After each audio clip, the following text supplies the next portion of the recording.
தந்தை மகன் தூயாவின் பெயராலே ஆமீன். ஆண்டவர் இயேசு கிறிஸ்துவின் பெயராலும் இயேசு கிறிஸ்துவின் இரத்தத்தினாலும் என் அருமை சகோதர சகோதரிகளையும் தந்தை தாய்மார்களையும் சந்திப்பதில் நான் மகிழ்ச்சி அடைகிறேன். இந்த வீடியோ போன வீடியோவோட தொடர்ச்சி, அதாவது ஆவிக்குள்ளாக ஜெபிப்பது எப்படி அப்படிங்கிற அந்த வீடியோவோட தொடர்ச்சி. இது ஆவிக்குள்ளாக நடப்பது எப்படி. 2 டாபிக் முன்னாடி பார்த்தோம். ஆவிக்குள்ளாக பரிசுத்த ஆவியை பெற என்ன செய்வது, அப்புறம் 2வது டாபிக் ஆவிக்குள்ளாக ஜெபிப்பது எப்படி. இப்போ 3வது டாபிக் ஆவிக்குள்ளாக நடப்பது எப்படி. இப்போ பார்த்திங்கன்னா நம்ம கழுவிட்டோம், நம்ம பரிசுத்த ஆவி வாங்கிட்டோம், நம்ம அன்னைய பரிசுல ஜெபிக்கிறோம், ஓகே சரி, இது மட்டுமே போதுமா? 3வது இன்னொரு முக்கியமான விஷயத்தையும் உங்களுக்கு ஆண்டவருக்குள்ளார சொல்லணும். அதாவது என்னென்னா, பரிசுத்த ஆவிக்குள்ளார வாழ்ந்தவங்க வீழ்ந்து போனது இல்லையா? அதுவும் நடந்தது தானே. தாவீது வீழ்ந்து போனார்ல பத்சேபா கிட்ட. சிம்சோன் வீழ்ந்து போனார் இல்லையா? நோவா ரட்சிக்கப்பட்டதுக்கப்புறம் குடிவெறியில் கிடந்தவர் இல்லையா?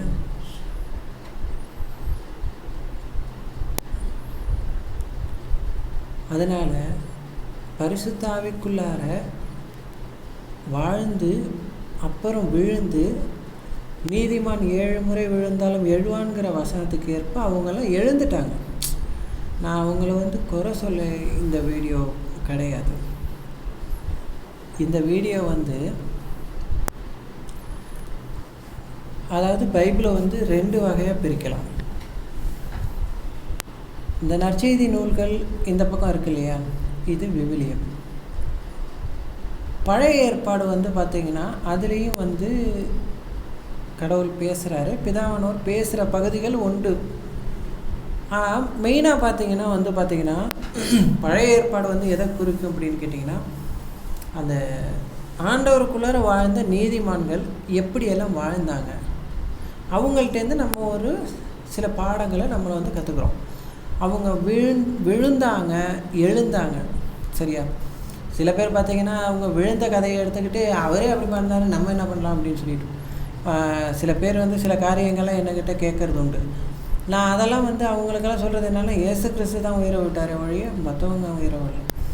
அவங்கள்ட்டேருந்து நம்ம சில விஷயங்களை கற்றுக்கணும். அவங்கள நம்ம சில நம்ம சமயங்களில் அவங்கள முன்மாதிரியாக எடுத்துக்கிட்டு வாழணும். இப்போ தாவீதை போல் வாழணும் அப்படின்னும் போது தாவீதை போல் வாழணும். அவரை போல் எப்படி அந்த பிலிஸ்தியனை எதிர்த்து நிற்கும் போது நம்மெல்லாம் இப்போ நம்மளோட கொஞ்சம் பெரிய ஆளை பார்த்தாலும் நம்ம ஓடி போயிடுவோம். ஆனால் அவர் என்ன பண்ணார், ஆண்டவரின் துணையால் வீரமுடன் போரிடுவோம் அப்படின்னு சொல்லி எந்த மதிலையும் தாண்டுவோன்னு திருப்பாடலில் எழுதி வச்சது போல் அவர் என்ன பண்ணார், வீரமாக போரிட்டார். கோலியாத்தை என்ன பண்ணார், 5 கல்லை வச்சு ஜெயித்தார். முதல் கல்லையிலேயே விழுந்துட்டாப்புல. அந்த 5 கல்லையும் நினைவாக உருவாக்கப்பட்டது தான் ஜெபமாலை. அதாவது இந்த குட்டி ஜெபமாலை. முழு ஜெபமாலைங்கிறது 15 மணியோட இருக்கும், குட்டி ஜெபமாலைங்கிறது அந்த 5 மணியோட வரும். இப்படி அந்த 5 மணியை வச்சு அவர் அவ்வளவு வைராக்கியமாக ஒரு வீரமாக போரிட்டார். ஆண்டவரோட வலிமையால் போரிட்டு ஜெயித்தார், எல்லாம் செஞ்சார். ஆனால் கடைசியில் என்னானார்,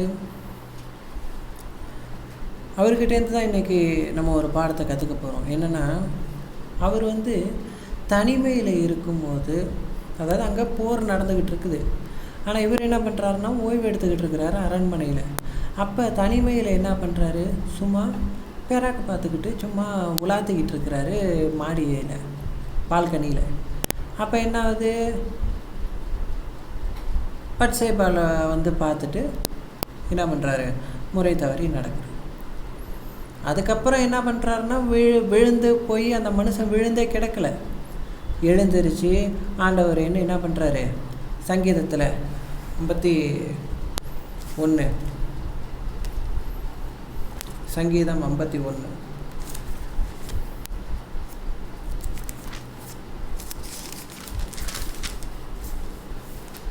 கடவுளே உமது பேரன்புக்கு ஏற்ப எனக்கு இறங்கும்னு சொல்லி உம்முடைய பரிசுத்த ஆவியை என்னிடமிருந்து எடுத்து விடாதைன்னு பாடி ஆண்டவர்கிட்ட திரும்பி வந்து, அப்பையும் அவர் செஞ்சதை வந்து பாவம்னு அவர் வந்து நினைக்கல.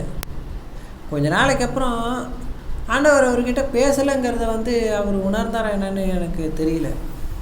ஆண்டவர் என்ன பண்ணுறாரு, அவர்கிட்ட இனிமேல் பேச முடியல. ஏன்னா பாவம் முன்னாடி நின்று தடுத்துக்கிட்டு இருக்குது. அந்த உரியாவுக்கு செய்த அந்த பாவம் முன்னாடி வந்து நின்றுட்டு இருக்கிறதுனால அவர்கிட்ட ஆண்டவர் பேச முடியாமல் என்ன பண்ணுறாரு, நாத்தானுக்கிட்ட சொல்லி அனுப்பி வைக்கிறார். நாத்தானுக்கிட்ட வந்து சொல்லி அவர் ஒரு ஓமையை சொல்லி அப்புறமா என்ன பண்ணுறாரு,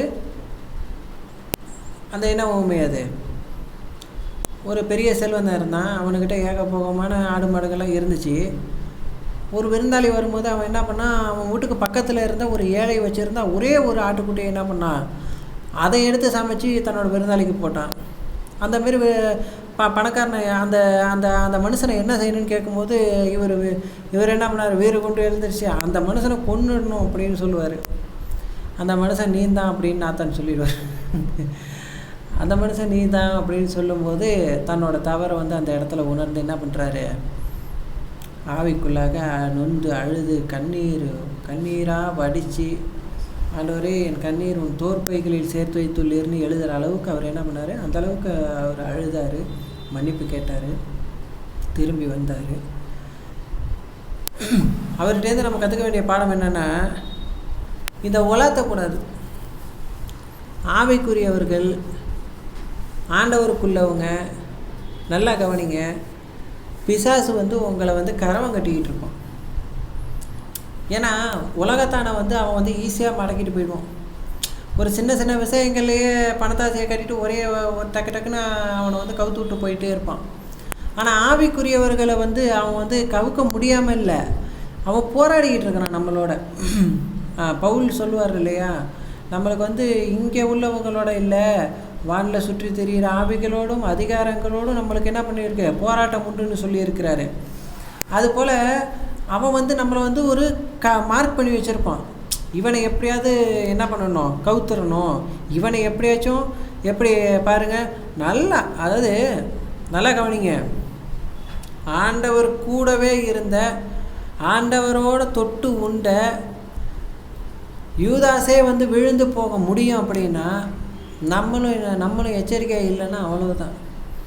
எதுக்கு சொல்ல வரோன்னா, எச்சரிக்கையாக இருக்கணும், எப்போதுமே எச்சரிக்கையாக இருக்கணும், தூக்கத்தில் கூட எச்சரிக்கையாக இருக்கணும், ரொம்ப எச்சரிக்கையாக இருக்கணும், பிசாசுக்கிட்ட ரொம்ப எச்சரிக்கையாக இருக்கணும். ஏன்னா அவன் வந்து பாம்பு, அவன் வந்து ரொம்ப சூது உள்ளவன். நம்மளோட பலவீனம் என்னன்னு அப்போ போய் டெஸ்ட்டு பண்ணிக்கிட்டே இருப்பான். அதாவது என்ன பண்ணுவான்னா, முதல்ல வந்து நீங்கள் எந்த பாவத்தில் விழுவுறீங்கன்னு பார்ப்பான். ஒருத்தன்ட்ட ஆவிக்குரியவன்ட்டே என்ன பண்ணுவான் தெரியுமா, சில பேர் அப்படி தான் நிறையா பேர் இப்போ விழுந்து போகிறாங்க. அது உங்கள் எல்லாருக்குமே தெரியும். நான் யாரையும் குற்றப்படுத்துறதுக்காக நான் இந்த விஷயத்தை சொல்லலை. ஆனாலுமே சொல்கிற விஷயம் என்ன தெரியுமா, ஆவிக்குரியவர்களை, இது வந்து நான் உலகத்தான் கவுந்து போகிறத பற்றி நான் பேச வரல. ஏன்னா உலகத்தார கவுந்து போனால் அவங்க கூட வந்துடுவாங்க. பரிசேயர்களை பார்த்து இயேசு கிறிஸ்து என்ன சொல்கிறாருன்னா, உங்களுக்கு முன்னாடி இந்த விலை மகளிரும் வரி தண்டுறவங்களும் இந்த விண்ணரசுக்குள்ளார வருவாங்கன்னு அவர் சொல்கிறார். ஏன்னா இன்னும் ரட்சிக்கப்படாமல் பாவத்தில் இருக்கிறான் பாருங்கள், அவனை ரட்சிப்புக்குள்ளே கொண்டு வந்துடலாம். ஆனால் ரட்சிக்கப்பட்டு ஆவி வாங்கி விட்டு பாவம் செய்கிறவன் இருக்கான் பாருங்கள், அவனை கொண்டு வரது ரொம்ப கஷ்டம். இதை வந்து யார் சொல்கிறது, பவுலே சொல்கிறார். பவுல பேதுரு சொல்லுவார். என்ன சொல்கிறாருன்னா, ஒரு முறை பரம ஈவை சுவை பார்த்த பின்பு பின்னிட்டு போகிறவனை மறுபடியும் ஆண்டவருக்குள்ளார கொண்டு வர்றது கூடாத காரியம். இது பைபிளில் வந்து ஆண்டவர் பவுல் தானே, பவுல் சொல்கிற காரியம் அது, புரியுதா? அப்போ அந்தளவுக்கு என்ன பண்ணுறது, ஆண்டவர் கூட உள்ளவனையே அவனால் கவுக்க முடியும். அதனால் நம்ம என்ன நினச்சிக்கிறோம், நான் பரிசுத்தாவி உள்ளவன், நான் காட்சி வரமெல்லாம் வச்சுருக்கேன், நான் ஆண்டவரோட காட்சியில் பார்க்குறேன். தாவீதை விட காட்சி பார்க்க முடியுமா? 22வது சங்கீதம் வந்து என் நிறைவா ஏன் என்னை கைவிட்டீர், அந்த வசனத்தை எடுத்து தானே இயேசு கிறிஸ்துவே பாடினார். அப்போ அந்தளவுக்கு இயேசு கிறிஸ்துவை காட்சியில் பார்த்ததுனால தானே அவர் பாடினார். அவராலேயே விழுந்து போக முடியும், அவரையே கவுத்து போடுறான் அப்படின்னா நம்மளாம் என்ன மாற்றுறோம்? அப்போ நம்ம என்ன பண்ணணும், ரொம்ப எச்சரிக்கையாக இருக்கணும், பிசாசுக்கிட்ட ரொம்ப எச்சரிக்கையாக இருக்கணும். நம்ம ஆவிக்குரியவர்களை அவன் வந்து எப்படி எவ்வளோ ட்விஸ்ட்டாக கவப்பான் தெரியுங்களா? ஒருத்தவங்களும் பார்த்தீங்கன்னு வச்சுக்கோங்களேன், பணத்தாசையை காட்டி விடுவோம். பார்த்தீங்கன்னா காணிக்கைன்னு சொல்லி காணிக்கை வரும். அதாவது ஆரம்பத்தில் பார்த்திங்கன்னா வளர்கிறதுக்கு முன்னாடி நல்ல உத்தமமாக வாழ்ந்துருப்பாங்க, நல்லா இருந்திருப்பாங்க. உண்மையாக சொல்லணும்னா உண்மை தான், அதெல்லாம் வந்து மறுக்கிறதுக்கு இல்லை. நல்லா அருமையாக ஊழியம் செஞ்சவங்களாக இருப்பாங்க. ஒரு காலகட்டம் வரும்போது 10% வாங்கிட்டு அது என்ன பண்ணால் அது தேவைக்கு மேலே அதிகமாகும் போது அதை என்ன செய்யறதுன்னு இல்லாமல் அது என்ன ஆகுதுன்னா அவங்கள வந்து கவுத்து போட்டுருச்சு. அவங்கள என்ன பண்ணுது? கவுத்து விட்டுருது. எதுக்கு சொல்கிறேன்னா, அவங்க மனம் மாறிக்கிறது நல்லது. அதாவது எங்களுக்கு சொல்லிக் கொடுத்த எங்களுக்கு ஒரு அண்ணன் இருக்கார். அவர் சொல்லி தருவார் என்னென்னா, நீ அடுத்த ஆத்மாவை பார்க்குறேன்ட்டு உன் ஆத்மாவை இழந்துடாத அப்படின்னு சொல்லுவார். ஆவிக்குள்ளே உணர்ந்ததுனால அவர் அப்படி சொன்னார். அப்போ நம்ம வந்து அடுத்த ஆத்மாவை பார்த்துக்குறோம். நான் பெரிய ஊழியக்காரன், நான் வந்து எனக்கு கீழே 1,00,000 பேர் இருக்காங்க, எத்தனை கோடி பேர் இருந்தால் என்ன, உலகம் முழுவதையும் தனதாக்கி கொண்டாலும் தன் ஜீவனை இழந்தால் என்ன பயனு? அதனால் வந்து எசேக்கியேலில் சொல்லப்பட்டது மாதிரி நீ நல்லவனாக வாழ்ந்துட்டு திரும்பவும் வந்து பாவம் செஞ்சே தவறி போனேன்னா உன்னுடைய நல்லது எதுவுமே நினைக்கப்பட மாட்டாது. நான்லாம் நல்லது செஞ்சேனே, நான் இத்தனை ஆத்துமாக்களை அறுவடை செஞ்சேனே, நீ அறுவடை செஞ்சால் ரொம்ப சந்தோஷம். ஆனால் உன் ஆத்துமாவை நீ அறுவடை செய்யலையே. காணிக்கைகளுக்கு நம்ம வந்து மயங்கி போயிட்டோம்னா பணத்தாசைங்கிற அது சிலை வழிபாடுன்னு தானே பவுல் சொல்கிறாரு. பொருளாசையாக சிலை வழிபாடுன்னு சொல்கிறாரு இல்லையா? அப்போ அதுவும் வந்து சிலை வழிபாடு தானே. அப்போ விக்கிரக ஆராதனை தானே. அப்போ விக்கிரக ஆராதனை செய்கிறவனுக்கு என்ன, ஒரு பாவம் செஞ்சால் எல்லா பாவங்களையும் மீறுறது தானேன்னு சொல்லி யாக்கோபு சொல்லலையா? அப்போ நம்ம வந்து அந்த காரியங்கள் நம்மளுக்குள்ளே வரலாமா? சரி, இப்படி ஊழியக்காரனை இப்படி கவுக்குறான். ரெண்டாவது என்ன தெரியுமா கவுக்குறான்? என்ன பண்ணுறது? எல்லார் தலையிலையும் கையை வச்சிடுறது. எல்லாம் ஆவியோடு ஜெபிச்சுட்டு எல்லார் கையிலையும் இந்த தலையில் கை வச்சா கரெக்டாக இருக்கும். இவங்க என்ன பண்ணுறது? எல்லார் தலையிலையும் கையை வச்சு போடுறது. என்ன ஆகும்னு கேட்டிங்கன்னா, இவங்களுக்குள்ளார அந்த ஒரு ஸ்பிரிட்டு, அது வந்து பரிசுத்தாவி இல்லாத வேறு ஏதாவது ஸ்பிரிட்டு உள்ளார புத்துருச்சுன்னு வச்சுக்கோங்களேன். இவங்களுக்குள்ளார அதாவது என்ன ஆகும்னா தேவையில்லாத சிந்தனை சிதறல்கள் ஏற்பட ஆரம்பிச்சிடும். பரிசுத்தாவியின் தூண்டுதல் குறைய ஆரம்பிக்கும். இதெல்லாம் பரிசுத்தாவிக்குள்ளார உள்ள கான்செப்டு. புரியுமான்னு புரிஞ்சுக்கணும். நீங்கள் என்ன புரியுமா புரிஞ்சுக்கணும் நீங்கள். அப்படி அந்த ஒரு கான்செப்ட் இருக்குது. அடுத்தது என்ன, இன்னும் நிறைய விஷயத்தில் வந்து இது பண்ணுறது. பிஷப்பு என்ன பதவிகளுக்காக சர்ச்சுக்குள்ளார இது பண்ணிக்கிறது. இதில் என்ன காரியம்? இதெல்லாம் கவுத்து போடுறது. பிற மனுஷனை, ஆண்டவரோட சாயலில் உள்ள மனுஷனை ஜாதி ரீதியாக பிரித்து பார்க்கறது, அதுவும் பாவம் தான். இப்படி ஏதோ ஒரு விதத்தில் பிசாசுக்கிட்ட விழுந்து போகிறது தானே. ஒரு ஆவிக்குள்ளார நடக்கிறேன்னு சொல்லிட்டு இந்த காரியங்கள் உங்களுக்குள்ளார இருந்தது அப்படின்னா கட்டாயம் நீங்களும் விழுந்து போனவங்க தான். விழுந்து கிடக்குறீங்க, அது தெரியாமலே சில பேர் வந்து இருந்துக்கிட்டு இருப்பாங்க. இதெல்லாம் வந்து கூடாத ஒரு காரியம். இன்னும் நிறையா விஷயங்கள் இருக்குது. ஆவிக்குள்ளே இருக்கிறோன்னு சொல்லிட்டு நம்மளுக்கு என்னென்னு இருக்கிறது, தலகணமாக இருக்கிறது. நம்மளுக்கு மரியாதை செலுத்தணும், நம்மளுக்கு இது பண்ணணும், நம்மளை வந்து பாஸ்டர்னு கூப்பிடணும், நம்மளை இதுன்னு கூப்பிடணும், ஃபாதர்னு கூப்பிடணும், நம்மளுக்கு வந்து மரியாதை கொடுக்கணும், நம்மளுக்கு 3 சீட்டு கொடுக்கணும். இதெல்லாம் அந்த காலத்துலேருந்து பரிசேயர்களுக்கு உள்ள வழக்கம் இல்லையா? அதை என்ன நம்ம என்ன ஃபாலோ பண்ணுறது? அப்போ அந்தமாரி காரியங்கள் நம்மளுக்கிட்ட இல்லாமல் இருக்கணும். அது இல்லாமல் என்னென்னலாம் இருக்கணும் தெரியுமா? அந்த முதல் வீடியோவில் சொன்னது போல் இந்த ஆவியின் கனிகள் நம்மளுக்கிட்ட இருக்கணும். அன்பு இருக்கணும், மற்றவங்க பேரில் அன்பு இருக்கணும். ஆண்டவர் ஏன் 2 கட்டளையாக கொடுத்தாரு? 10 கட்டளைகள் கொடுத்த பிதாவானவர் காலத்துலேருந்து ஏன் 2 கட்டளையில் கொடுத்தார் ஆண்டவர் மாற்றி? ஏன்னா 10 கட்டளைகளை யோசித்து பார்த்தீங்க அப்படின்னா என்ன சொல்கிறாங்க? நானே உன் தேவன், என்னை தவிர உனக்கு வேறு தேவன் இருத்தலாகாது,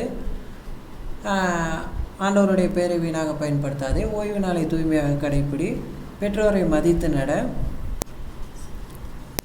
அப்புறம் என்ன, கொலை செய்யாதே, விபச்சாரம் செய்யாதே, களவு செய்யாதே, பொய் சாட்சி சொல்லாதே, பிறன் மனைவியை நேசிக்காத, பிறர் பொருட்களை அபகரிக்க விரும்பாத.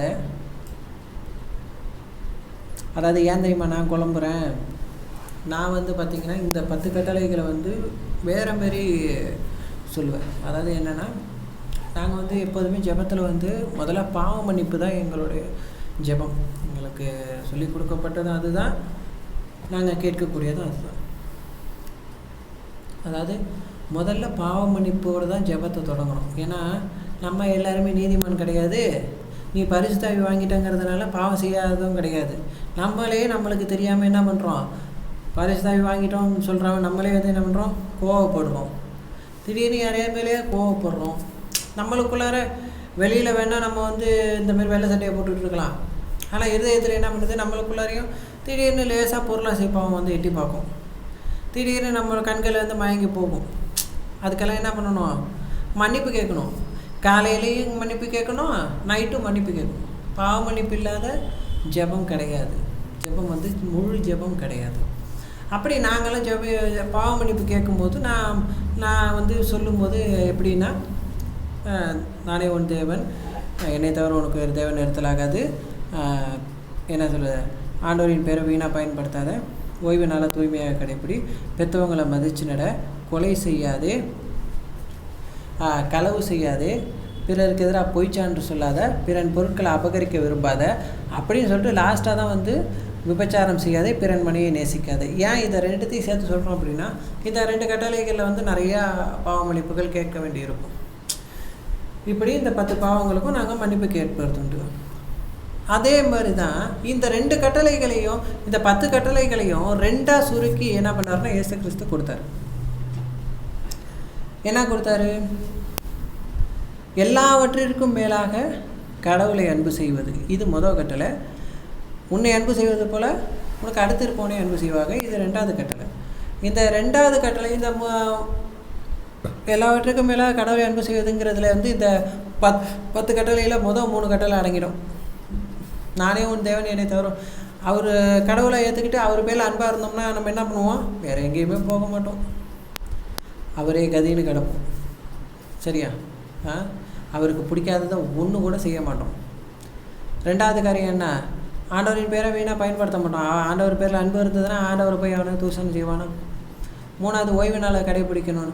ஓய்வு நாள் மட்டும் இல்லை, எல்லாம் ஜெபிக்கிற ஆவிக்குரியவனுக்கு எல்லா நாளுமே ஓய்வு நாள் தான். ஏன்னா ஓய்வு நாளில் என்ன, புனித நாள், ஜெபிக்கிற நாள் தான். அன்றைக்கி தான் ஓய்வு நாள். ஞாயிற்றுக்கிழமை ஒரு நாள், இது சனிக்கிழமை அன்னைக்கு ஒரு நாள் ஜெபம் பண்ணிடுது, அந்த ஜெபம் கிடையாது. எல்லா நாளும் இன்றைக்கி நம்மளுக்கு என்ன புனித நாள் தான். ஞாயிற்றுக்கிழமை இன்னும் கொஞ்சம் ஸ்பெஷல், அன்றைக்கி இன்னும் கொஞ்சம் கூடுதலாக ஜெபிக்கிறது, வேறு ஒன்றும் கிடையாது. சரி, இப்படி இந்த 3 கட்டளை அடங்கிடுது. மற்ற 7 கட்டளையில் எல்லாமே இந்த உன்னை நேசிப்பது போல் உனக்கு அடுத்திருப்பவனை நேசிங்கிற இந்த ஒரு கட்டளையில் மற்ற 7மே அடங்கிடும். இப்போ மற்றவங்க பேரில் அன்பு இருந்ததுன்னா பிறன் மனைவி நேசிக்க போகிறதில்ல, மற்றவங்க மேலே அன்பு இருந்ததுன்னா நம்ம யாரையும் இழிவாக பார்க்க போகிறதில்ல, மற்றவங்க பேரில் அன்பு இருந்ததுன்னா நம்ம அடுத்தவங்க பொருளுக்கு ஆசைப்பட போகிறதில்ல, மற்றவங்க மேலே அன்பு இருந்ததுன்னா நம்மளை யாரை பற்றியும் நம்ம அவதூறாக பேச போகிறது கிடையாது, மற்றவங்க மேலே அன்பு இருந்ததுன்னா நம்ம பெற்றவங்களை மதித்து நடப்போம், மற்றவங்க மேலே அன்பு இருந்ததுன்னா நம்ம கோவப்பட மாட்டோம், கொலை செய்யாதேன்னு என்ன, அவங்கள விரோதமாக நம்ம நினைக்க மாட்டோம், அவங்க பேரில் அவனை பழி வாங்கி இன்னும் போயிடணும், இதெல்லாம் நம்ம யோசிக்கவே மாட்டோம். அப்போ அன்புங்கிறது தான் 1 கொரிந்தியரில் கூட 13வது அதிகாரம் நீங்கள் முழுக்க போய் படித்து பார்த்தீங்க அப்படின்னா அதில் பார்த்திங்கன்னா நிறைய விஷயங்கள் இருக்குது. இந்த பாருங்க, நான் மானிடரின் மொழிகளிலும் வானதூதரின் மொழிகளிலும் பேசினாலும் அன்பு எனக்கு இல்லையேல் ஒலிக்கும் வெண்கலமும் ஓசையிடும் தாளமும் போலாவேன். நீ என்ன அதான் என்ன சொல்கிறாருன்னா, நீ என்ன அந்நிய பாஷையில் பேசினாலும், நீ என்ன பல வகை மொழியில், ஹிந்தியில், இங்கிலீஷில், மலேசியாவில், அப்படி இப்படின்னு எந்த மொழியில் பேசினாலும் அன்பு உனக்கு இல்லைன்னு வச்சுக்கோ, ஒலிக்கும் வெண்கலமும் ஓசையிடும் தாளமும் போகலாவேன். அது சும்மா கத்துமே ஒலியும், உள்ளார ஒன்றும் இருக்காது. அது என்ன பண்ணும், மேலே நல்லா சவுண்டு போடும், உள்ளார பார்த்தா ஒன்றுமே இருக்காது. அதே கணக்கு. நம்ம அந்தமாரி என்ன பண்ணிடக்கூடாது, நடந்தவே கூடாது. எல்லார் பேர்லேயும் அன்போடு நடந்துக்கணும். அடுத்தது என்னது, சந்தோஷமாக நடந்துக்கணும். ஒரு ஆவிக்குரியவன் எப்போதுமே சிரித்த முகமாக இருக்கணும். மதர் தெரசா சொல்லுவாங்க, நீங்கள் மற்றவங்கள்ட்ட எப்போதுமே இன்முகத்தை காட்டுங்க. உங்கள்கிட்ட வந்துட்டு போகிறவங்க யாரும் கவலையோடு போகக்கூடாது, சிரிப்போட புன்முறுவலோடு போகணும். நீங்கள் மற்றவங்களுக்கு கொடுக்குற பரிசு சிரிப்பாக இருக்கணும் அப்படின்னு சொல்லி மதர் தெரசா சொல்லுவாங்க. மதர் தெரசாவை வந்து ரோல் மாடலாக வச்சு வாழ்ந்தீங்கன்னா நிறையா விஷயங்களை வந்து நீங்கள் ஆண்டவர்கிட்டருந்து கற்றுக்க முடியும். ஏன்னா ஆண்டவரின் அன்பு எப்படிப்பட்டதுன்னு காட்டினவங்க மதர் தெரசா. அவ்வளவு அன்பாக நடந்துக்கிட்ட ஒரு நல்ல மனுஷி, புனிதை அவங்க. அப்போ அந்தளவுக்கு நம்ம எப்போதுமே என்ன பண்ணணும், சந்தோஷமாக இருக்கணும். ஒரு கவிஞர் ஒருத்தர் சொல்லியிருக்கிறாரு, அத்தனை சுருக்கங்கள் இருந்தாலும் அன்னை தெரசாவின் முகம் அழகு அப்படின்னு. உண்மையாலுமே பாருங்கள், என்ன தான் அழகுன்னு எத்தனை சொன்னாலும் சரி, அந்த மதர் தெரசாவோட முகத்தை பார்க்கும்போது அவ்வளோ சுருக்கம் இருந்தாலும் அவ்வளோ அழகாக இருக்கும். அந்த அழகுக்கு ஈடு வராது. எனக்கு ரொம்ப பிடிச்ச ரொம்ப ஃபேவரட்டான ஒரு செயின்ட் அவங்க. செயின்ட் ஆகிறதுக்கு முன்னாடியிலேருந்து நான் செயின்ட்டுன்னு தான் சொல்லுவேன். செயின்ட்டாக அவங்க மதர் தெரசா. அப்படி நம்ம என்ன பண்ணணும், எப்போதுமே சந்தோஷமாக இருக்கணும், எதை பற்றியும் கவலைப்படக்கூடாது. ஒரு ஆவிக்குரியவன் வந்து நாளைய தேவையை குறித்தோ, உலகத்தை குறித்தோ, தான் பிள்ளைகளை குறித்தோ, தன்னுடைய உடல் நலத்தை குறித்தோ, எதை குறிச்சியுமே கவலைப்படக்கூடாது. நம்மளுடைய கவலையெல்லாம் எதுவாக இருக்கணும் தெரியுமா? பரலோக ராஜ்யத்துக்கு போகணும், பரலோகத்துக்கு போகணும், பரலோகத்தை பார்க்கணும், அப்பாவை பார்க்கணும், என்றைக்கும் அங்கே இருக்கணும். நம்மளோட பிள்ளைகளெல்லாம் பரலோகத்துக்கு கொண்டு வரணும், எல்லாரையும் ரட்சிப்புக்குள்ளே நடத்தணும். இதுதான் நம்மளுடைய கவலையாக இருக்கணும். புரியுதா? அதனால் வந்து பேதுருவில் கூட சொல்கிறாரு, உங்கள் கவலைகளையெல்லாம் அவர் மேல் போட்டு விடுங்கள், ஏன்னால் அவர் உங்கள் மேல் கவலையாக இருக்கிறார். ஆண்டவர் நம்ம மேலே கவலையாக இருக்கிறாராம். அப்போ நம்ம என்ன பண்ணக்கூடாது, கவலைப்பட்டுக்கிட்டு ஏன் மூஞ்சதுக்கு வச்சுக்கிட்டு பிசாசு சிரிச்சுக்கிட்டு இருப்பான். நீ சந்தோஷமாக இருந்தேன்னா அவன் அதுவும் அழுதுகிட்டு இருப்பான். நீ சந்தோஷமாக இருந்தீன்னா ஐயோ ஐயோ ஐயோன்னு அவன் அடிச்சுக்குவான். அதனால் நம்ம என்ன பண்ணணும், பிசாசை அலற விடணும். நீங்கள் ஏன் அழுதுகிட்டு இருக்கீங்க? சரியா? துன்பங்கள் வரும் வாழ்க்கையில் மண்ணில் வாழ்வது மனிதனுக்கு போராட்டம் தானே, யோபு சொல்லி இருக்கிறார், யோபு நூலில் குறிப்பிடப்பட்டிருக்கு. ஆனாலும் கூட நம்ம சோதனையை தாங்கிக் கொள்கிற அளவில் தான் நம்மளை என்ன பண்ணுவார், சோதனைக்கு அனுமதிப்பார் ஆண்டவர். அதனால் என்ன பண்ணுங்கள், எப்போதுமே சந்தோஷமாக இருங்க. நம்மளுடைய சந்தோஷத்தை மட்டும் யாருக்காகவும் விட்டு கொடுக்காதீங்க. சந்தோஷம்னா ஆண்டவருக்குள்ளார வர சந்தோஷம், பாவத்தினால வர சந்தோஷத்தை நினச்சிடக்கூடாது. உண்ண உணவும் உடுக்க உடையும் இருந்தால் போதுன்னு இருக்கிறாங்க பாரு, அதுவே சந்தோஷம். ஏன்னா உண்ண உணவு இல்லாமல் எத்தனையோ பேர் கஷ்டத்தில் இருக்கிறாங்க, உடுக்க உடை இல்லாமல் எத்தனையோ பேர் கஷ்டத்தில் இருக்காங்க. இன்றைக்கி அது ரெண்டுமே நம்மளுக்கிட்ட இருக்குன்னா இதை விட நம்ம எவ்வளோ கொடுத்து வச்சாரு இல்லையா? ஒருத்தன் வந்து காசு பணம் இருந்தும் சில நாடுகளில் போர் நடக்கிறதுனால பாருங்கள் நிம்மதி இல்லாமல் இருந்துக்கிட்டு இருக்கிறாங்க. ஆண்டவர் நம்மளுக்கு வந்து எதுக்கு அந்த பெரிய விஷயத்தை கொடுத்துருக்கிறார். நம்ம என்ன பண்ணணும், நன்றி சொல்லணும். சில பேர் பார்த்திங்கன்னா என்ன தான் கொண்டு வந்தாலும் சரி, என்ன ஆண்டவர்னு சொல்லிகிட்டு இருப்பாங்க. அதெல்லாம் என்ன பேச்சு இது? இந்தமாரி வந்து இஸ்ரேல் மக்கள் புறமுனதுனால தான் கொல்லியாய் பம்பு வந்து கடிச்சிச்சு. அதனால் வந்து நம்ம என்ன பண்ணக்கூடாது, புலம்பக்கூடாது, சந்தோஷமாக இருக்கணும். அடுத்தது சமாதானமாக இருக்கணும். எல்லாரு கூடயுமே உங்களுக்கு பக்கத்துலேயோ உங்கள் நண்பர்கள்ட்டையோ எல்லாரு கூடயும் சமாதானமாக இருங்க. ஆனால் அதே இன்னொரு விஷயமும் இருக்குது, நான் சமாதானமாக இருக்கேன், நான் எல்லாரு கூட இணக்கமாக இருக்கேன்னு சொல்லிக்கிட்டு நீங்கள் வந்து என்ன சொல்கிறது, அந்நிய கோயில்களுக்கு போகிறதும், அந்நிய படையல்களை சாப்பிட்றதும், அந்நிய இது பண்ணுறதோ, இதெல்லாம் வந்து கூடாத காரியம். நான் வந்து சமாதானமாக இருக்கேன், நான் ஒத்துமையாக இருக்கேன். நீ ஒத்துமையாக இருப்பா, மனுஷனை நேசி, ஆனால் அந்நிய தெய்வங்களை நேசிக்க முடியாது. சரிங்களா? நாம் மனுஷனை நேசிக்கணும், நாங்கள் மனுஷரை நேசிக்கிறோம், அடுத்த மனுஷரை கட்டாயம் நம்ம நேசிக்கிறோம். ஆனால் நம்மளோட வழி வேறு, நம்மளுக்கு கடவுள் காட்டுகிற வழி வேறு. அதில் நம்ம என்ன பண்ணணும், கண்ணுங்கருத்துமாக இருக்கணும். ஆண்டவருக்கு எந்த விதத்துலையும் என்ன பண்ணிடக்கூடாது, அனைத்திற்கும் மேலாக கடவுளை அன்பு செய்யுதுங்கிற நான் மனுஷனை நேசிக்கிறேன்னு அந்த கட்டளையை விட்டுறாதீங்க, அதுவும் தப்பு. சரி, அடுத்தது சமாதானமாக இருக்கணும், இது சொல்லியாச்சு. நீடிய பொறுமையாக இருக்கணும். எல்லா காரியத்துலையுமே ரொம்ப பொறுமையை கடைப்பிடிங்க, பதற்றப்படாதீங்க, எந்த ஒரு விஷயத்துலையும் எதிர்படாதீங்க. சில விஷயங்களில் பாருங்களேன், நம்ம வந்து ஒரு நாள் என்ன பண்ணுவோம், ரொம்ப முக்கியமான இடத்துக்காண்டி நம்ம கிளம்புவோம். வண்டி பார்த்திங்கன்னா பஞ்சர்லேயே இல்லை ஸ்டார்ட்டாகவே ஆகாது. நம்ம என்ன பண்ணுறது, பரபரன்ட்டு இருக்கிறது. இல்லை நம்மளுக்கு ஏதாவது ஒரு சில விஷயங்களில் ஆண்டவர் வந்து போக வேணாங்கிற மாதிரி ஏதாவது, இது வந்து சகனம் கிடையாதுப்பா, இது சகனம் கிடையாது. விளையாமல் வந்து ஆண்டவர் போக வேணான்னு தடுத்தார் இல்லையா? நம்ம அதை மீறி போனதுனால ஏதோ அந்த கழுதை வந்ததுனால காப்பாற்றப்பட்டான் அந்த ஆள். அதனால வந்து இதுக்கு பேர் சகுனம்னு சொல்லிக்கிட்டு நான் பூனை குறுக்க வந்துச்சு நாய் குறுக்க வந்துச்சுன்னு நான் சொல்ல வரல. சில விஷயங்களில் மனசுக்குள்ளாரே ஆண்டவர் வந்து இந்த விஷயத்தை செய்யாதுன்னு ஒன்றுக்கிட்ட பேசுவார். பரிசுத்தாவிக்குள்ளார இருக்கிறவன்ட்ட கட்டாயம் பேசுவார். அந்த விஷயத்தில் மீறி செயல்படாது, அதை தான் சொல்ல வரும். அந்த விஷயத்தில் மீறி செயல்படும் போது என்ன ஆகும்னு கேட்டிங்கன்னா ஏதாவது ஒரு பாதிப்பு நம்மளுக்கு வந்துடும். அதனால் நம்ம என்ன பண்ணக்கூடாது, நீடிய பொறுமையாக இருக்கணும், பதற்றப்படக்கூடாது. எல்லா விஷயத்துலையுமே பொறுமையாக நடந்துக்கோங்க. இன்றைக்கி இல்லைன்னா நாளைக்கு. அடுத்தது என்ன, தயவோடு நடந்துக்கணும். எல்லாருக்கிட்டேயும் தயவோடு நடந்துக்கணும்.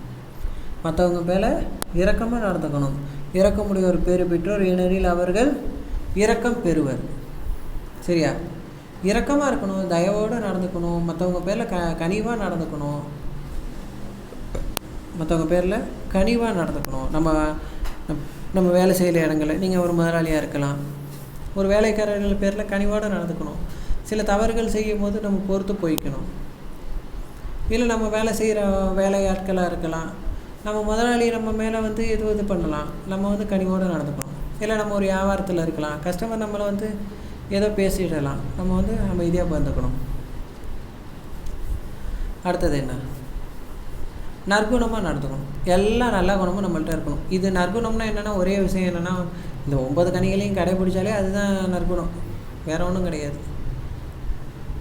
கெட்ட குணங்களுக்கு எதையுமே செய்யாமல் இருந்தால் நம்மளை வந்து அடக்கி ஆண்டோம்னா நம்ம வந்து நல்ல குணத்தில் இருக்கிறோம் அப்படின்னு அர்த்தம். சரியா? உண்மையாலுமே சொல்லணும்னா ஒரு ஆவிக்குரியவன் ஒரு ஜெயிலில் தான் இருக்கணும். என்னென்னா நம்ம வந்து எல்லாத்தையும் பார்க்க முடியாது, நம்ம எல்லாத்தையும் கேட்க முடியாது, நம்ம எல்லாத்தையும் பேசவும் முடியாது. இந்த டபுள் மீனிங்கில் பேசுகிறது இந்த கதையெல்லாம் வந்து நம்மளுக்கு கிடையாது. இந்த அரட்டை அடிச்சுக்கிட்டு பொழுது போக்கிட்டு இது வந்து நம்மளுக்கு கொடுக்கப்பட்டது கிடையாது. நம்ம வேறு பிரிக்கப்பட்டவர்கள். நல்லா கவனிங்க. அப்படி இல்லைன்னா நம்ம ஏன் கிறிஸ்தவத்தில் இருக்கணும்? இப்படிலாம் இருக்க முடியாது. நான் சும்மா 1 மணி நேரம் கோயிலுக்கு போவேன், நான் பூசையை பார்ப்பேன், பிதாசோனை போட்டு நான் வீட்டுக்கு வந்துட்டு நான் செய்கிறது நான் அநியாயம் பண்ணுவேன், சாயங்காலம் போய் நான் வந்து குடிச்சு கும்மாளம் அடித்து கூத்தடிப்பேன். இப்படிலாம் சொன்னீங்கன்னா நீங்கள் ஏன் கிறிஸ்தவத்துக்குள்ளார இருக்கணும்? கிறிஸ்துவுக்குள்ளார நீங்கள் நானும் கிறிஸ்தவன்னு சொல்லிக்க வேண்டியது. நீ உன்னால் ஆண்டவரின் பெயர் நாள்தோறும் இகழப்படுதுன்னு பழைய ஏற்பாட்டிலே சொல்லி வச்சுட்டாரு. அந்தளவுக்கு பிற இனத்தார் முன்னாடி கடவுளோட பேரை என்ன பண்ணிடாதீங்க, இகழ விடாதீங்க. ஏன் இது பண்ணணும்? மீண்டு வாங்கன்னு தான் சொல்ல வரேன். அதாவது நீங்கள் எதுவும் தப்பாக நினச்சிக்கக்கூடாது, மீண்டு வரணும்.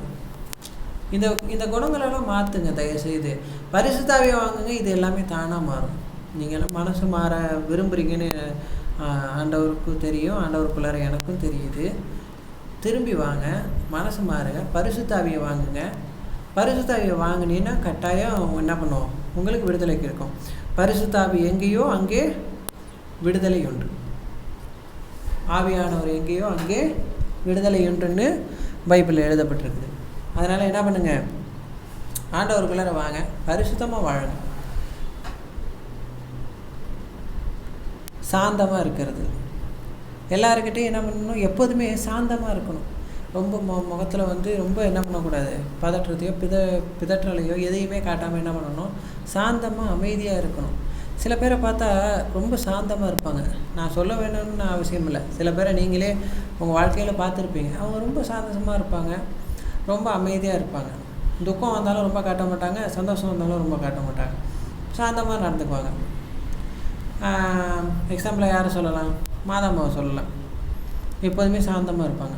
அவங்க நினச்சி பாருங்கள், வாழ்க்கையில் எந்த ஒரு சமயத்துலேயும் அவங்கள்ட்ட வந்து கபிரியேல் தூதர் வந்து பெண்களுள் ஆசீர்வதிக்கப்பட்டவர் மரியே வாழ்க அப்படின்னு நான் வந்து உங்களுக்கு வந்து ஒரு குழந்தை பிறக்க போகுது பரிசுத்தாவியால் அப்படின்னு சொல்லும்போது அவங்க என்ன பண்ணல, ரொம்ப ஆர்ப்பாட்டம் பண்ணி போய் தண்டரை போடலை.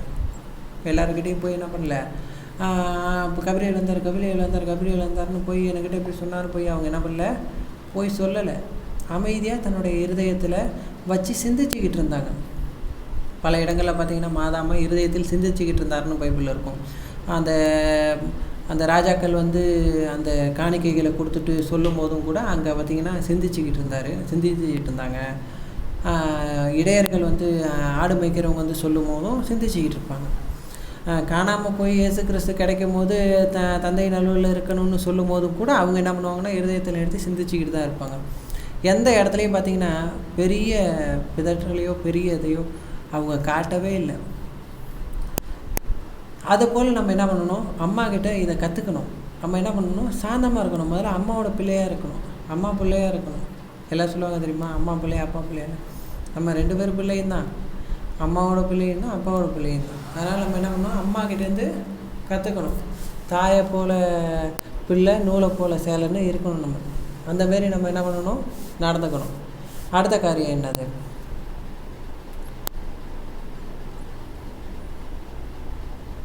இதுக்கு இடையில விசுவாசத்தை விட்டுக்கிட்டோம். இந்த சாந்தத்துக்கு முன்னாடி விசுவாசம் இருக்கும். சரி, அதை இப்போ சொல்லுவோம். என்னப்போ விசுவாசமாக நடந்துக்கணும். எல்லா காரியத்துலேயும் சரி, ஆண்டவரையே நம்பியிரு. அதுதான் திருப்பாடலில் சொல்லி. எனக்கு திருப்பாடல் ரொம்ப பிடிச்ச ஒரு ஆவிக்குரிய ஒரு புத்தகம். எல்லாமே ஆவிக்குரிய புத்தகம் தான். திருப்பாடல் ரொம்பவே ஆவிக்குரிய புத்தகம். நீங்கள் திருப்பாடலை வாசிச்சிங்க அப்படின்னா ஒவ்வொரு நாளும், அதாவது நல்லா கவனிங்க. இன்றைக்கி நான் உங்களுக்கு ஒரு விஷயம் சொல்லித்தரேன். காலையில் ஒரு சங்கீதம் படிங்க, நைட்டு அதே சங்கீதத்தை படிங்க. அடுத்த நாள் 2வது சங்கீதம், அடுத்த நாள் 3வது சங்கீதம். ஒரு வருஷத்துக்கு பார்த்தீங்கன்னா நீங்கள் 2 தடவை தான் சங்கீதத்தை வாசிக்க முடியும். 2 தடவை தான் ரொட்டீன் பண்ண முடியும். ஏன்னா 150 300 நாள் எதிரே போய்டும். ஒரு 65 நாள் தான் எக்ஸ்ட்ரா இருக்கும். அந்த 65 நாள் முடிச்சுட்டு திரும்ப என்ன பண்ணணும், ஃபஸ்ட்லேருந்து ஆரம்பிச்சுக்கணும். இப்படி தான் நம்ம செஞ்சுக்கிட்டு இருக்கிறோம். இதே நீங்களும் ஃபாலோ பண்ண. இந்த சங்கீதத்தில் நீங்கள் டெய்லி வாசிக்கும் போது என்ன ஆகும்னு கேட்டிங்கன்னா, உங்களுடைய இருதயத்திலேருந்து பிசாசு ஓடும். நீங்களும் பரிசுத்தாவிக்குள்ளார மிளிர முடியும். சாந்தமாக இருக்கணும், விசுவாசமாக நடந்துக்கணும். எல்லா விஷயத்துலையும் விசுவாசமாக நடந்துக்கணும். உங்கள் விசுவாசத்தை காட்டுங்க. உங்கள் விசுவாசம் சோதிக்கப்படும் போது நீங்கள் பேறு பெற்றவர்களே. சரியா? அது அப்படி தான் எதில் சொல்லப்படுது, யோவான் செய்தியில், யோவானில் தானே சொல்லப்படுது. ஆமாம், பார்த்து சொல்லிடுவோம்.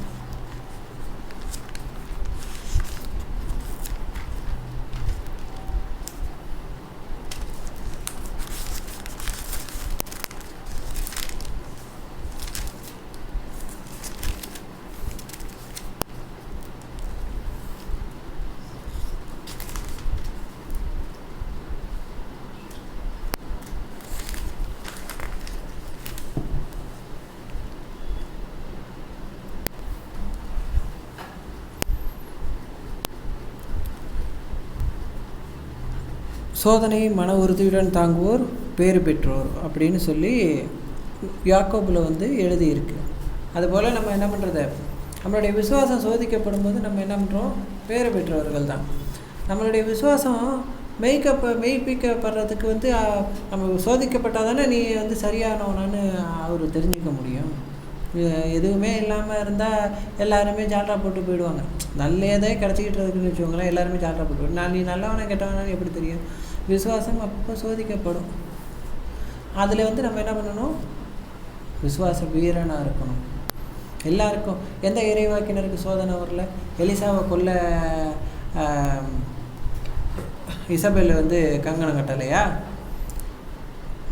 தாவீதுக்கு அவர் பையனே எதிரி ஆகலையா? சவுல் இருந்தார், அதுக்கப்புறம் பார்த்தா அதுக்கப்புறம் அவர் பையன். அப்புறம் யார் இல்லை? யாருக்கு சோதனை இல்லாமல் இருந்துச்சு? அதனால் நம்ம என்ன பண்ணோம், எல்லா மனுஷருக்கும், யோபுக்கு வராத சோதனையை உண்டா? இந்த பைபிளில் இயேசு கிறிஸ்து வேதனைப்பட்டதுக்கப்புறம் இன்னொருத்தர் பெருசாக வேதனையை பார்க்குறத பார்த்தா யோபுவை தான் பார்க்குறோம். எல்லாம் போயும் மனுஷன் கடைசியில் விசுவாசமாக இருந்தார். அதனால் எல்லாத்தையும் திரும்பவும் மீட்டு கொண்டார். அவர் இடையில விட்டுருந்தாருன்னு வச்சுக்கோங்களேன், ஓட்டாண்டி இருப்பார். அதுபோல் நம்மளுக்கு விசுவாசம் சோதிக்கப்படும்.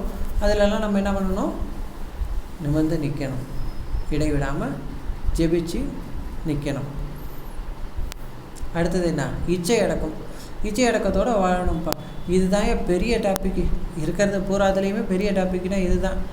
இச்சை அடக்கம்னு இல்லாமல் இருக்கிறதுனாலேயே பல பேர் தங்களுடைய ஆத்மாக்களை இழந்து போயிடுறாங்க. இச்சை அடக்கம்ங்கிறது இல்லாமல் போனதுனால. எந்த விஷயத்தில் இச்சை அடக்கம்? எல்லாமே இச்சை தான். ஆண்டவரை விட்டு உன்னை பிரிக்கிற எல்லா காரியமாக இருந்தாலும் அது இச்சை தான். அது எதுவாக வேணாலும் இருக்கலாம். கேமாக இருக்கலாம், செல்லாக இருக்கலாம், டிவியாக இருக்கலாம், எதுவாக வேணாலும் இருக்கலாம். பணமாக இருக்கலாம், பொருளாக இருக்கலாம், எந்த ஒரு நபராக இருக்கலாம். ஆண்டவருக்கு செலவு பண்ணுற நேரத்தை விட ஒரு நபர்கிட்ட நீ ரொம்ப ஓவராக செலவு பண்ணுற அப்படின்னா அதுவும் இச்சை தான், அதுவுமே பாவம் தான். அனைத்துக்கும் மேலாக கடவுளை தான் முதல்ல அன்பு செய்யணும்னு அவரே சொல்லியிருக்கிறார் இல்லையா? மனுஷன் அன்பு செய்கிறேன்னு சொல்லிட்டு இந்த அன்பெல்லாம் சில சமயங்களில் அன்புங்கிற பேரில் வந்து அதெல்லாம் வேறு வகையாக போயிட்டுருக்காங்க. நம்ம வந்து அந்த மாதிரிலாம் என்ன பண்ணக்கூடாது, ஆகிடக்கூடாது. இப்போ என்ன பண்ணணும், இச்சை அடக்கத்தோடு வாழணும். இதை குறித்து பெரிய டாப்பிக்கை வந்து அப்புறமா நம்ம பார்ப்போம். இதுக்குள்ளார நம்ம வந்து போக முடியாது, ரொம்ப போக முடியாது. இப்படி ஆண்டவருக்குள்ளார பரிசுத்தாவிக்குள்ளார நடக்கிறது இப்படி தான். அதனால் நம்ம என்ன பண்ணணும் தெரியுமா? கடைசியாக உங்களுக்கு ஒரு விஷயம் சொல்கிறேன். என்னென்னா, எப்போதும் மாதாமாவை போல் நடந்துக்கோங்க. அப்போ தான் நீங்கள் பரிசுத்தாவிக்குள்ளார கடைசி வரைக்கும் ஸ்டெடியாக வாழ்ந்து கடல் மேலே நடந்து ஏசப்பாவை என்ன பண்ண முடியும், அடைய முடியும். இந்த வாழ்க்கை கடல் மேலே நடக்கிறது போல். நான் எப்போதுமே பேதுரு கடல் மேலே நடந்ததை வந்து நான் எப்போதுமே நினச்சிக்குவேன், எல்லாருக்கிட்டையும் சொல்லுவேன். நம்மளும் கடல் மேலே நடந்துக்கிட்டு இருக்கிறோம். இன்றைக்கி நீங்கள் விசுவாசமாக சாந்தமாக எதை பற்றி சிந்திக்காமல் ஆண்டவரேன்னு நினச்சி நீங்கள் போயிட்டே இருந்தீங்கன்னா விழாமல் போவீங்க. மாதாம்பாவை போல் எப்போதும் தாழ்ச்சியாக நடந்துக்கோங்க, சாந்தமாக நடந்துக்கோங்க, அமைதியாக நடந்துக்கோங்க. ஆர்ப்பாட்டம் இல்லாமல் அமைதியாக உங்கள் வாழ்க்கையை பரிசுத்தாவிக்குள்ளார நடத்தி என்ன பண்ணுங்கள், உங்களுடைய வாழ்க்கையை நிறைவு செஞ்சீங்க அப்படின்னா இங்கேயும் நீங்கள் சந்தோஷமாக இருக்கலாம், அங்கேயும் இப்போ பரலோகத்தை அடைஞ்சு அங்கேயும் சந்தோஷமாக இருக்கலாம். ரெண்டுத்துக்குமே ஒரே வழி, மாதாவை போல் நடந்துக்கிறது தான். ஜெபமாலை ஜெபிங்க, எப்போதும் ஜெபமாலை ஜெபிங்க. ஜெபமாலை ஜெபிச்சு மாதாவோடு பயணித்து மாதாவோடு வாழ்ந்து மாதாவோடு போய் அங்கே போய் சேரணும். அதுதான் நம்மளுடைய ஒரே விருப்பமாக இருக்கணும். இது ஆண்டவர் வழங்கும் அருள்வாக்கு. இறைவா உமக்கு நன்றி. Praise the Lord. மரியே வாழ்க. மற்றொரு வீடியோவில் திரும்ப நான் உங்களை சந்திக்கிறேன்.